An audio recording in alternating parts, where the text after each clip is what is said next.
mungkin dengan kuman ipal tapoti itu ni nak kilang tega kipak tu kong gene tu ni unahin separate administration del iwa ziu nak du tu sama ma so i leader te ho ako le challenge ka bolu dei no separate administration or death tingam ding leader bangsa tu me tu ni unahin politician te MLA te su group te NP te CSO te political solution India government ai pek lawai le thi chana kinung chon lo ding ain bangolin panilang andi mu ti tunin ki ngai to itiu ki dong itiu bu LS mangboy elamulim santa la la sima igam hiloham ibul nau gam he ti Zi answer ding a chun tu niung khom te hi answer pe ding a mo pok na I chungo king hai ti hai tiu igam a hi lo chu e len ka gam ai ti hi a hi po Indian political map ai mi gam a hi dan akilan ma sang si igam ai ki ti the lo ai zi ding a chun tu nin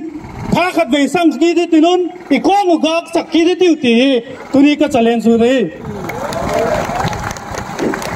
Kuma ki khen thayum to po athada thayum po thada hu nei po thase thu nei po no khu nei po kinu chi hu nei po I bon che kayun igama ding hin pan la thakite non I kong gak thakite uti tune ka bak chelu de flag off ko bol masangin imi sa isopi elo molim santa te ho bumang boy lai la phok pi pa he chuna dang te zo se mete gala ela molim santa te zo se le salphate igama dinga ala dinga hunna ki pata ela molim sante ho iza naw et sang na le lathi naw lathi san nungu hi ke on zui jing in katinun igama dinga kalson to zel ding ke yuti et sang naw en ibon se ke dingin I khut changlam che to wak ding wak tungi tinun Izawet sang na zo phale flag of na bol ngal ding eu iwi elam lim sante ho zo se izawet sang na le idin piwet sang nan I khut changlam che tu wak tungi teu ki pa ko mila thai tinon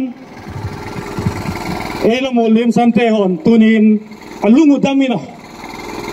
eun le imaba ka itu icha teu ading tenga meite te noya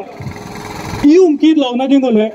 ei mau iki pok theo Indian political map I map po chun thei ma sang si